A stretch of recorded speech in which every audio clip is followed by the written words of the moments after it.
And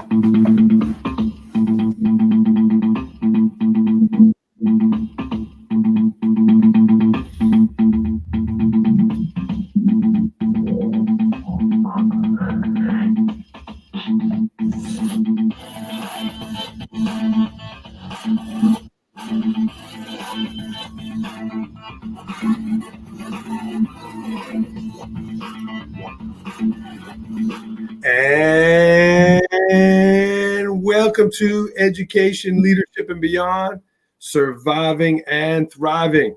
My name is Andrew Murata, host of the show, and welcome to the program, everyone. Thank you so much for tuning in. We are live here on Facebook. We are going on to social media. We are live on Voice Ed Radio Canada, and certainly on Disrupt Ed TV on all those channels there. So thanks for tuning in. I'm excited to be back with you. It is show number 105 and excited to get started. This is going to be the longest distance guest we've had on the program. We're going to meet, and Dan, I'm going to get this pronunciation right, Dan Carstens from Alaska.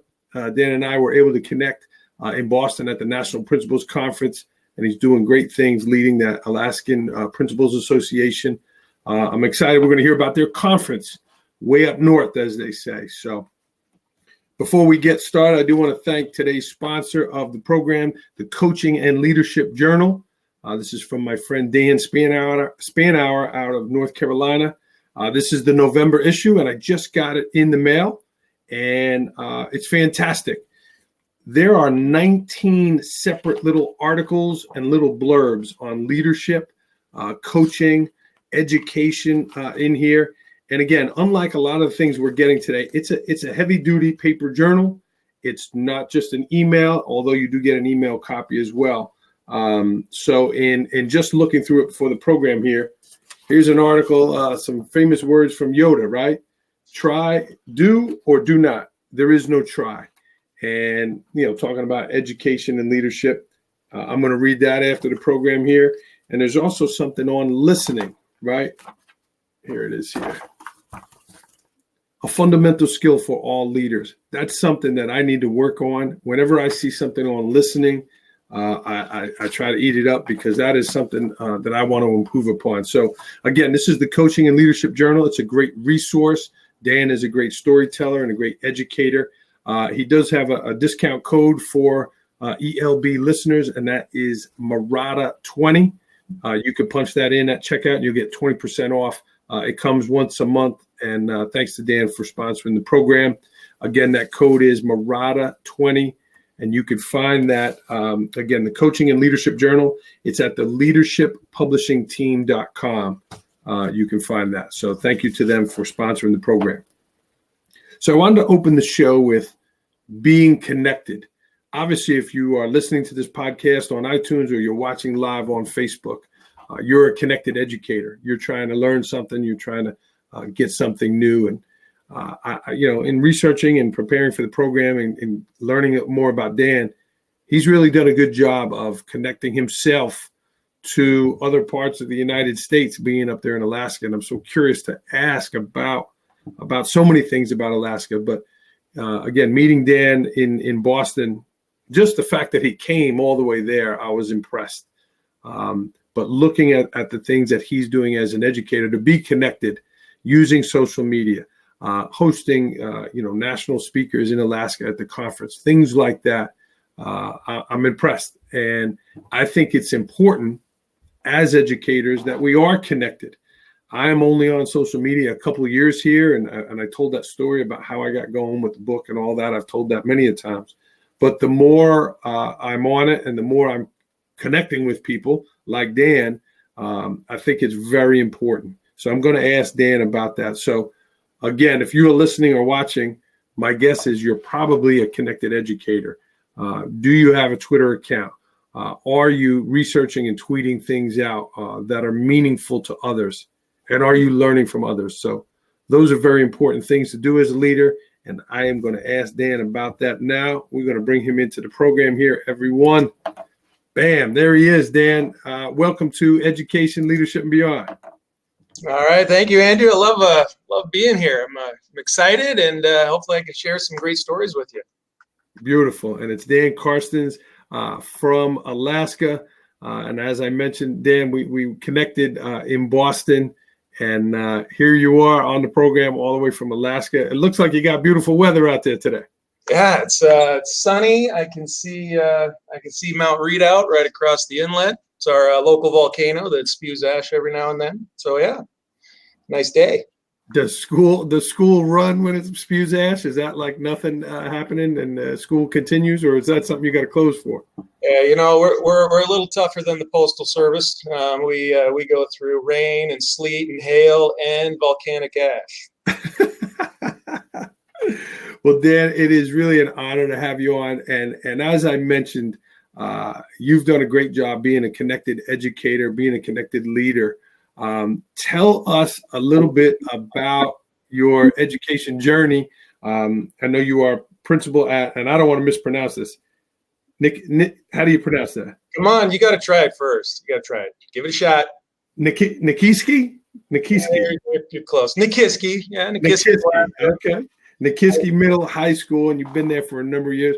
Tell me, let's start with that journey there and your current position. So I came down to Nikiski 15 years ago now. I was in Fairbanks before that, which is way in the interior of Alaska. If you look at Alaska like this, that's kind of the shape of Alaska right there. I grew up on an island like right here that I don't have a part of my hand that actually shows that. But my first teaching job was out here in the Eastern Aleutian Islands, which has some pretty nasty winds out there. And then I lived in the interior, like middle of Alaska right here for about 9 of my first 10 years back after college. And now that I live on this Kenai Peninsula here in Nikiski. And we always knew we wanted to head back down south from Fairbanks because it's cold. It's really cold up there. People take pictures by the thermometer signs up there when it says -50 with their shirts off just to get a reaction, and they get quite a reaction. So we wanted to move away from the really cold just to the moderately cold. So now I'm down here. Nikiski Middle High School is a 6 through 12 school on the beautiful Kenai Peninsula. About 20 miles to my south is the world famous Kenai River, where some of the biggest king salmon in the world are caught. The world record was caught in the mid-80s down there. It's like a 97-pound salmon. So that one's fun. So I've never caught one that big. My biggest was right around 40. So I fall a little shy of the world record. But hunting and fishing is a big part of your world, isn't it? Hunting and fishing is a huge part of my world right now. I love to go out and hunt birds. I have a little yellow lab that I've trained all by myself. I followed the words of the Water Dog book and got him when he was seven weeks old, and he's been by my side ever since. Wow, Dan, there is so much I want to talk about, so much I want to learn about your culture and the things you're doing. But you just came off a conference there, the Alaskan Principals Association Conference. Tell us about that. What was that conference like for you? And I know you kind of passed the baton of president over. So what was that like for you? Yeah, so the setup is so everybody who's running this conference is basically a practicing principal in our state. There's nobody that has time off that could just focus in on building this conference from the ground up. So we go out and we really search out some of the best high level speakers that we can find. This year we had Thomas Murray, we had Beth Huff, and we had Lissa Pianowski.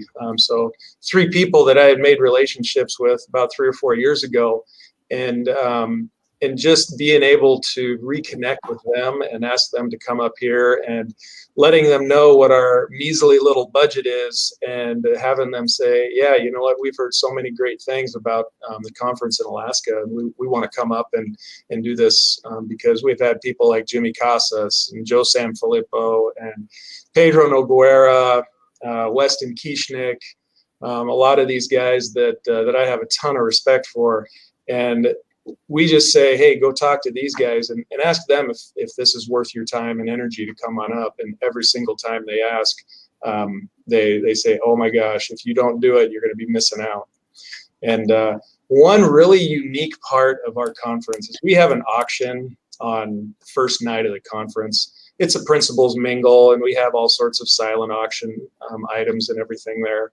But we end up auctioning off our keynote speakers. And so, and all it is basically raising money for aspiring principals. And we were able to award scholarships based on how much money we raise. We were able to raise enough for 5 scholarships on Saturday night, 5 $1,500 scholarships. And thanks in big part to Beth Huff and Lissa Pianowski, who went for over $1,000 each. And then Thomas Murray has the all-time record now. He was able to raise $2,500 last night, just selling himself. And I know it's really awkward to come all the way to Alaska and to have people bid on you. It's a weird feeling, but it works. It works out. And are they going to those people's school? Is that what happens? Or are they going out to dinner? Where are they going with them? They end up having breakfast with them. And then a lot of times what it's been turning into is most of the people we bring up are authors as well. And so Tom Murray with his new book, he's doing brand new book, actually came out like 4 hours before he presented at our conference. Wow. So that was pretty phenomenal to be the first ones to have him present at. And but what he'll do is he'll end up doing a virtual feed in like 4 or 5 different times, going over different chapters of his book, really explaining the philosophy behind it and everything. And so a lot of school districts or some of the local principals associations pool their money together and are able to purchase those services during that auction. And all that money goes to a great cause. So they donate books, and then they give their time to be able to build up that professionalism of everybody around. That's a great idea. Once again, connecting people. How about you, Dan, as a leader? What were some of the things that you walked away with that you didn't have before the conference? What were some takeaways for you? Yeah, there's a couple things. You look at. I'm always looking for my staff. When I did a survey of my staff last year, they were looking for more effective instructional strategies. And so if you look at someone like Lissa Pianowski, she has just some phenomenal ideas. And I picked up at least one from her. I'm going to buy her book now, and I'm going to see what else she has there. And so there's one specific thing I know that I can bring back and model that instructional strategy to my staff. And another thing for me is I'm able to connect with a lot of our more rural principals. We have a lot of most of the schools in our state you can't drive to. It's all fly in. It's a very unique state. And so one of the issues that our rural area has is bandwidth. At the most for some of these places, you have a download capacity of 10 megabytes, and that's it. I'm sure in New York you may have a few more megabytes per second than they do. Just a little, yeah. And so one of the issues is teacher retention and teacher turnover and principal retention and turnover. I mean, we're at a 26% for our principal turnover each year. Wow. Yeah, and so that's a really difficult thing. And so I always equated the bandwidth issue just for school purposes, and I never really thought about it in any other purpose. But what it is when I was talking to one gentleman from the Lake and Peninsula school district, that's on the Alaska Peninsula, just shy of the Aleutian Islands. And there's a lot of little tiny communities in there of 100 people or less. But the people that move in, they don't have that internet to FaceTime their family or to shop on Amazon or to download a movie through Netflix. And so all of those creature comforts that we take for granted as we live, we call it the road system, or living in the lower 48 where a lot of these people come from, because we're not producing enough teachers up here or principals up here, which is why we do our scholarship every year. But that's one of those big issues. It's not just in the school, it's quality of life out there as well.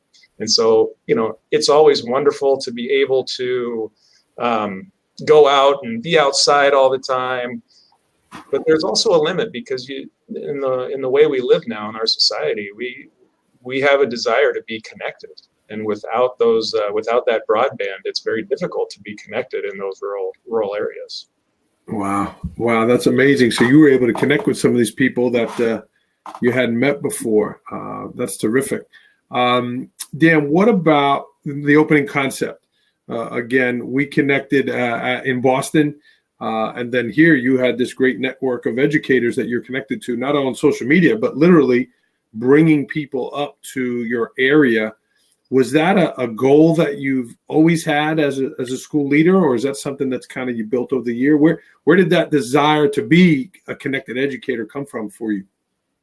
So probably about 5 or 6 years ago, the first time I met Jimmy Casas. And most people know who Jimmy is by now. I mean, if you're a connected educator, or if you're in education at all, you're gonna know who Jimmy is. And my first experience with him was in Orlando at I believe it was a national conference there, and he was running an ed camp there. And I first off, my attitude was horrible because I came in there like an ed camp. All right, woohoo. And so I walk in there and I see this guy with his shades on, playing this music, acting like a DJ, and I'm sitting there going, oh great, boy, one of these kind of things. And I'm sitting there thinking, I'm just going to sit in the back and just kind of hide. And then it proceeded to change my life, my philosophy as an educator, and how I wanted to shape my school. He talked about, some of the things that people talked about in there, just in that ed camp, was how they connected with others and what they used Twitter for and what they used Facebook for. And it really changed me. And so as I continued through that conference, I kind of did the creepy stalk of Jimmy. I went to every one of his sessions and everything, and instead of sitting in the back waiting to leave and everything, I sat up front and I wanted to talk to him, and I was like, hey Jimmy, can I get a picture with you? I think I want to post something. And so I'm sitting there with my phone and I'm like fumbling with it and everything, and he goes, hold it like this. And then you can use your thumb to take that picture. And I was like, oh, okay, thanks. And I have probably the stupidest look on my face ever. I still have the picture on my phone. I keep it and I share that with others because that was my first step into that Twitter journey, and it was, I don't even think it was a step. It was like, you have that line and you kind of stumble over it. You fall flat on your face, and then you pick yourself up, dust yourself off, and keep going. But yeah, that was, and then right after that's when I realized the power that I could have with being connected especially on Twitter. I've gotten so many articles for my staff, from not just Jimmy but Joe Sanfilippo. I mean, I can go on and on and on with these educators that you get their blog posts on, and it's just such phenomenal insight that you can have from them. Yeah, and would you say it's even more important to be connected because of where you are located in the country? I mean, being way up there like that, is that something that you feel is connecting you more to the mainland with these educators? Yeah, honestly, sometimes I feel like I have a stronger connection with some of the people that are outside of Alaska than I do with people that are inside of Alaska, which is weird for me because I have a lot of great connections in my own state as well. But one of my goals, especially in those last 4 years as serving as president-elect and president, was to bring these people up, to show them the power of a PLN, to show them exactly what you can be a part of as well. And that was one of my big desires was to share that. Very cool. And we have some people in your PLN watching now. Beth Huff says hello. And if you are watching and you want to have a question or a comment for Dan, please put that on there and we'll get that. Dan, in addition to you doing great things for your state and your organization, you guys have the reigning assistant principal of the year, Megan Redmond, coming from Alaska as well. What has that meant for your organization and again, the state of Alaska to have such a national recognition, along with Beth, who was the digital principal of the year. Megan was the digital assistant principal of the year. What has that meant for you and your organization? Yeah, and actually we've had, so Megan's not the first one to be recognized by NASSP. About 2 years ago, we had another principal, Jethro Jones, who was recognized as a National Digital Principal of the Year. Wow. And so I think what it does is I think it brings attention to some of the things, some of the challenges that we encounter here in Alaska. I talked about the very small communities and the broadband issues and all that stuff. But I think it shows people that we have some excellent educators here. We have some excellent leaders that are doing everything they can for kids every day. And we're showing that no matter what you're given no matter what you're given, we may not be in the inner city of Chicago or New York or something like that, but we're like in the outskirts of the world. We're on, you may not be able to see the end of the world, or it may not be there, but you can definitely see it from there. And it's bringing some really great positive attention to the things that we are doing with our kids, no matter what those challenges are, no matter if we're challenged by being connected digitally or virtually or anything, but we are taking what we have and we are doing everything we can for those kids, and that's the goal. Well, good for you for leading that and getting your state association on the map and getting that story out there. Again, just you going to Boston, I was impressed, right? That you would go that far to be able to learn and grow. And I was really blown away by that. So kudos to you and your group. I went to Boston twice last year, for the record. I went in November and then I went again in last summer. The thing I did in November is I went to an Ed Tech conference, but I didn't go to the first day of that Ed Tech conference because I connected with Brian McCann. And I did a school visit with him just to see what he's doing in his school, to see what the differences are there. And so I kind of personalized my own professional development with a principal that I had made a great connection with previously. That's fantastic. So you got a chance to see his school and what he's doing there.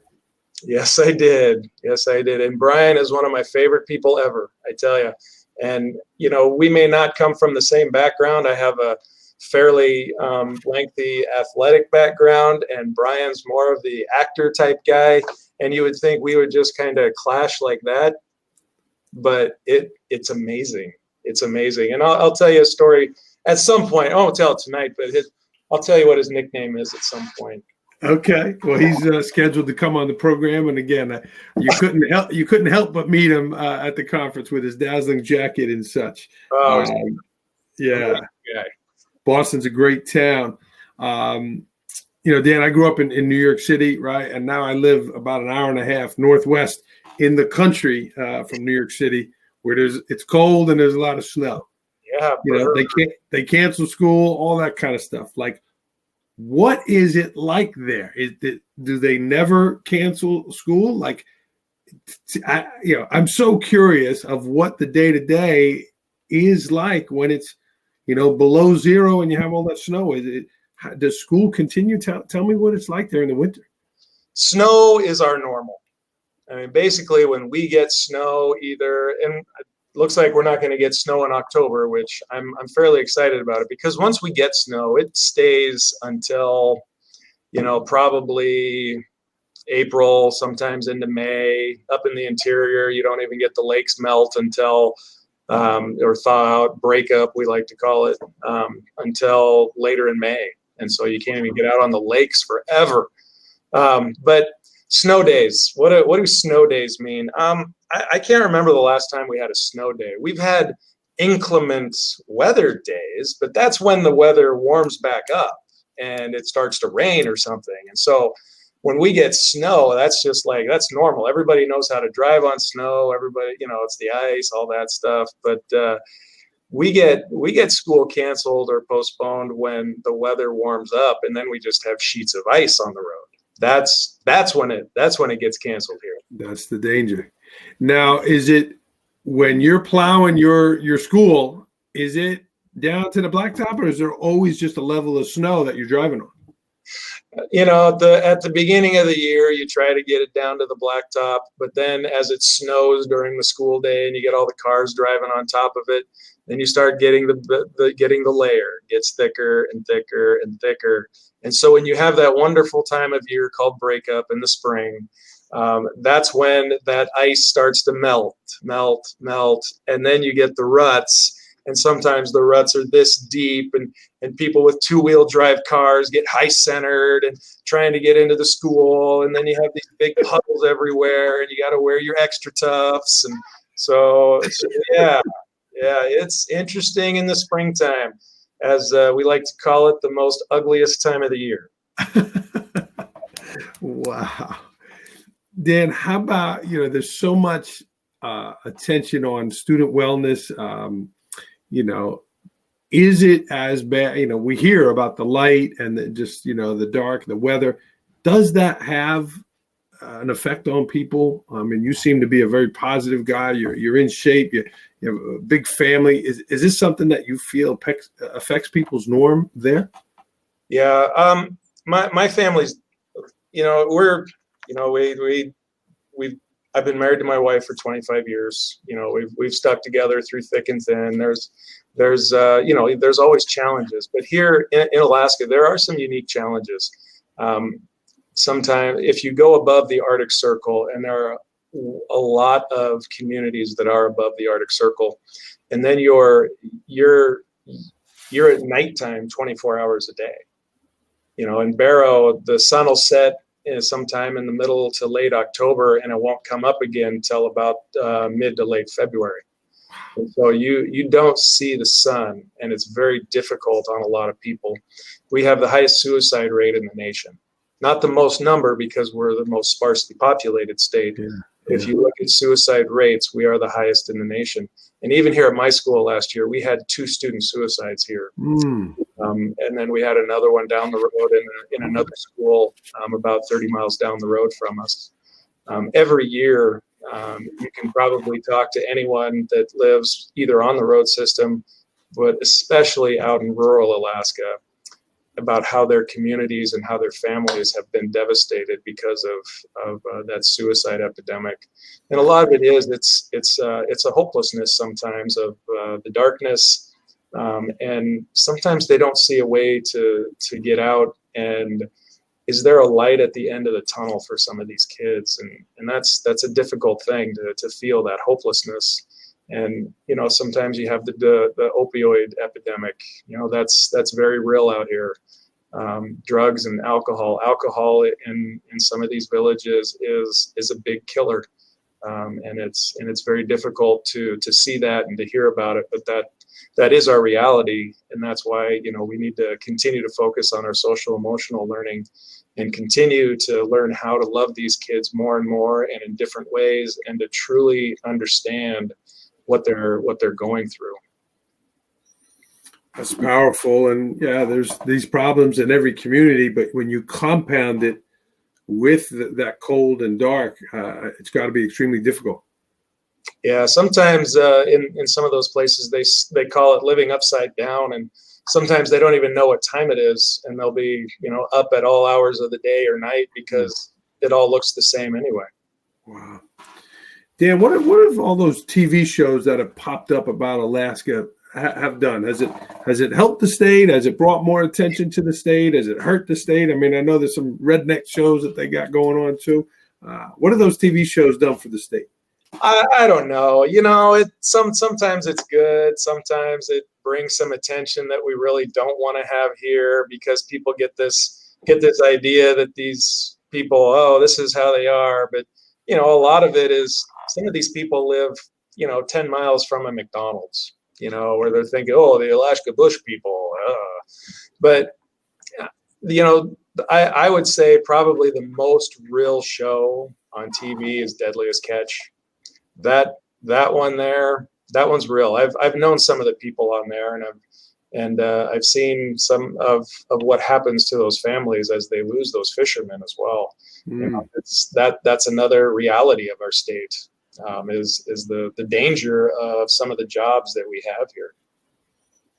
And you're right on the water, as you mentioned, the peninsula that you're living on and where your school is. So that must be a big business, for your kids after they're graduating. Do many of them go into the business right there, or are many of them, going to university? What is your graduating class going into? Yeah, if you look at our graduating class, there's a lot of them that go into the oil and gas industry. We have a very vibrant oil and gas. However, it's starting to kind of dwindle right now. And so there's probably half as many jobs in oil and gas right now as there were even when I first started here. There's commercial fishing with set net sites on the beaches or on drift boats where they have a net that goes out the backside of the boat. And so there's a lot of people that get into that.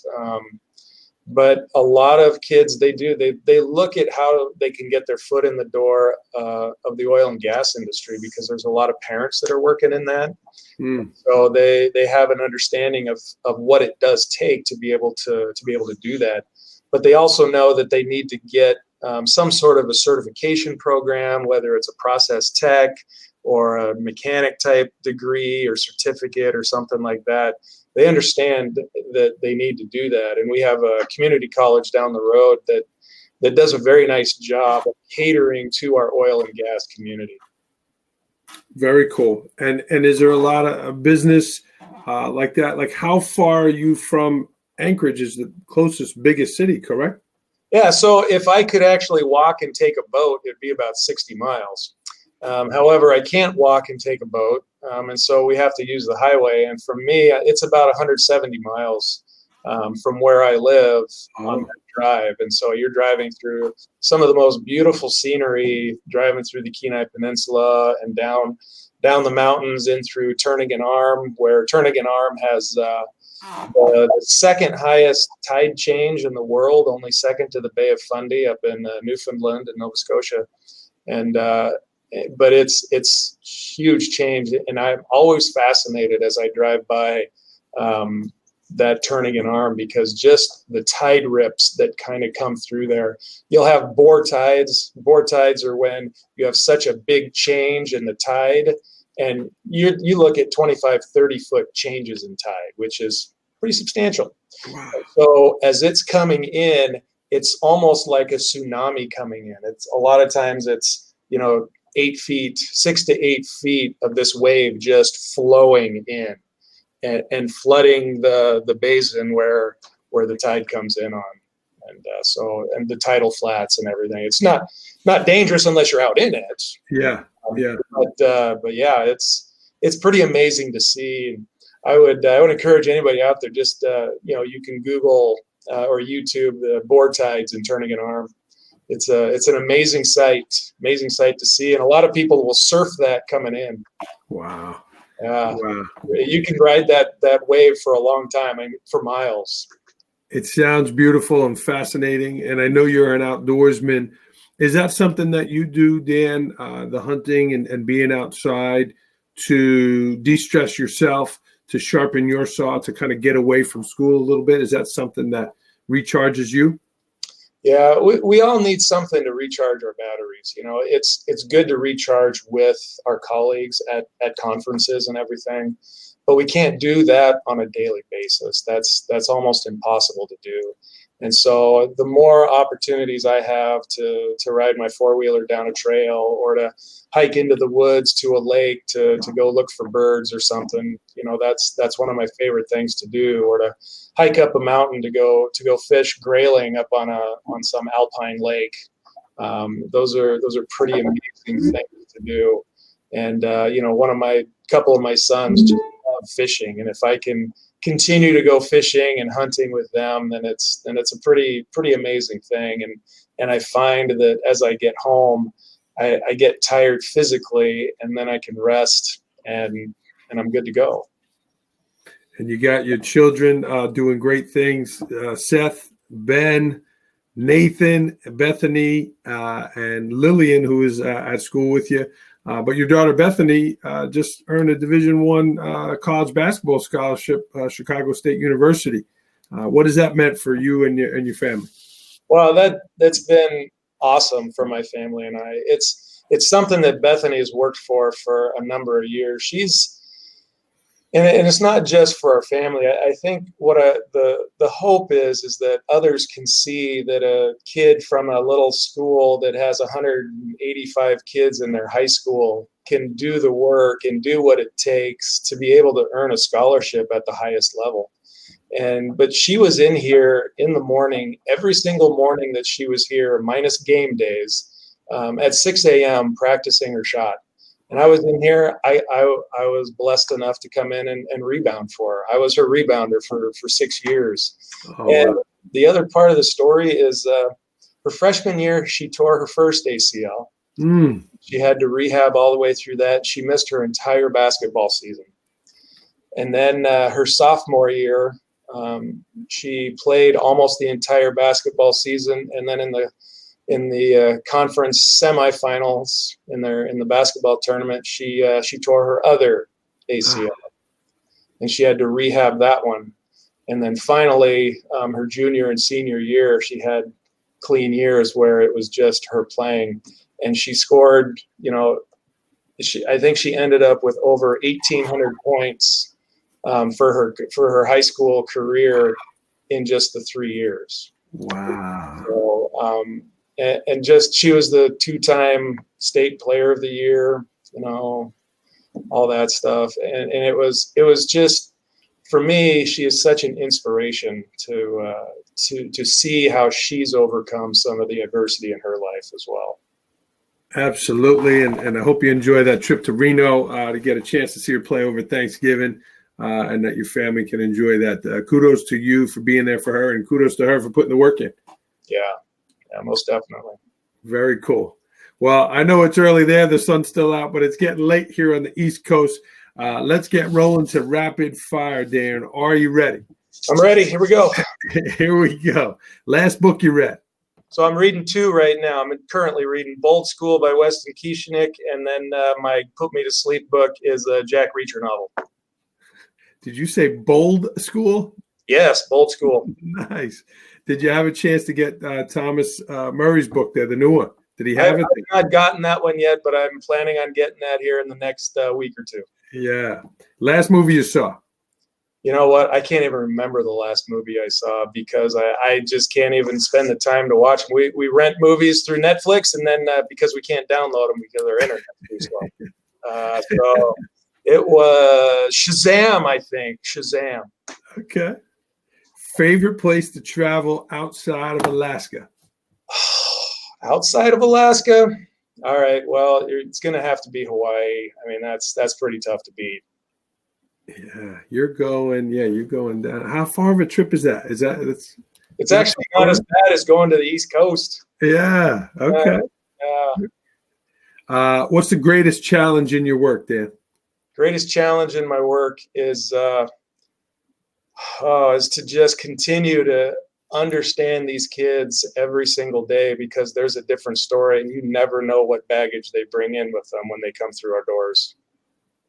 That's true, and we need to be mindful of that. Something that motivates Dan Karstens. Something that motivates me. I mean, obviously my family, my wife and kids are my world. I couldn't do anything without them. And the only reason we're successful in having 5 kids is because I have the most awesome wife that you could ever think of. Beautiful. Sports teams in Alaska. Who do people root for out there? Well, a lot of people root for the Seahawks, but my favorite team are the Eagles, because when I was about 8 years old, my dad told me, you have to choose a favorite team. And I said, well, my favorite animal is an eagle. And he's like, all right, you like the Philadelphia Eagles. And ever since I was 8 years old, I've liked the Philadelphia Eagles. And you got your Super Bowl there a couple of years ago, didn't you? That's right. And we're not going to win one this year. That is an accurate statement. A pet peeve of yours, something that gets under your skin. The passive aggressiveness of some people. They do something and they know it's wrong, but they do it anyway, and they're doing it just to get under your skin. That's one of my pet peeves. I think I hide it fairly well most days. That's experience and patience mixed together, isn't it? Oh yes. Oh yes. Yeah. Best purchase under $100 that has had a great impact on your life. My duck call, so I can call ducks in, so I can keep working with my dog. And does it work? They're calling them in? We're getting there. I know it's going to work. It's one of these days. If you had a billboard way out there in Alaska with a message on it, what would it be? Be you. Don't try to be anyone else. I think that's important. We hear all these ideas from people and we try to just copy it. It's okay to model things after what people do, but you have to make it your own, because everybody here is unique and everybody's got their talents and their strengths.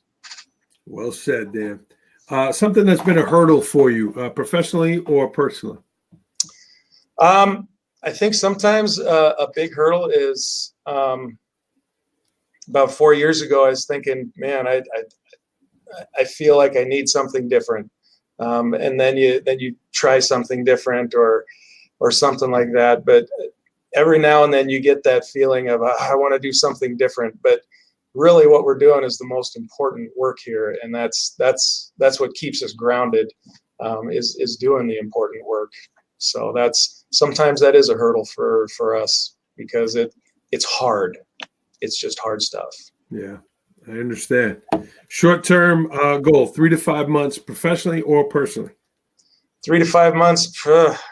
In 3 to 5 months, I am hoping to get to more than 2 of my daughter's games, because it's really hard and it's expensive, but it's so worth it. Yeah, it'll go quick, those 4 years. Yeah. Get there. Yeah, hopefully she'll talk the coaching staff into coming up to Alaska, kind of like some of those big time teams do. They go to the players' hometown, so hopefully she'll be coming to your backyard soon. That's the plan. Hopefully we can get them up here. Yeah. How about 3 to 5 years, Dan? Something a little longer range. 3 to 5 years. I think it's hard to tell, but thought about maybe being a superintendent in a smaller district somewhere. Maybe something along those lines. But again, you just never know, because I'm so thankful for this year, and hopefully you get a contract for next year. And but you're laying plans, and sometimes those plans work out, and sometimes if you tout those plans like I'm going to do this, sometimes they just don't happen. And so I'm kind of biding my time with a few of those plans and trying to keep them close. Dan, you're way out there in Alaska, but you and I connected. How can people get in touch with you? How can they learn more about the Alaskan Principal Association? So our association has a website, alaskaprincipals.org. You can connect with me. I'm on Twitter at @CarstensDan. I'm on Facebook. You can friend me. I pretty much friend everybody who asks. I'm not picky. I try to post those things that are meaningful to me, both professionally and how I decompress and everything. And those are those best ways. Very cool. Well, you did a good job tonight. Is there a favorite quote that you have, Dan, that you want to end with us? In the famous words of my college wrestling coach, do good. Short and sweet. This is Dan Carstens, everyone. Dan, I really appreciate you making the time. You went back to your office tonight. The backdrop is beautiful looking, I got to tell you. I know. It's still light outside, too. What time is it there? Is it 6:40 or 5:40? 5:40. Wow. Yeah, Wow. it's about ready to go to bed. We're shutting it down. Yeah. The night is young for me. Well, this was Dan Carstens, everyone. Dan, I appreciate you coming on. Keep doing the great work you're doing up there, and congrats on the great conference, as well as passing on the president's baton there. Thank you. I appreciate being on here. It's a great opportunity for us, and I hope we have some people listening to some experiences up in Alaska. Very cool. Let's get this music. Hopefully it's going to work here. We're going to try that new setup one of these times here. Dan Karstens, everyone. Dan, thanks so much for coming on the program. Thank you. All right.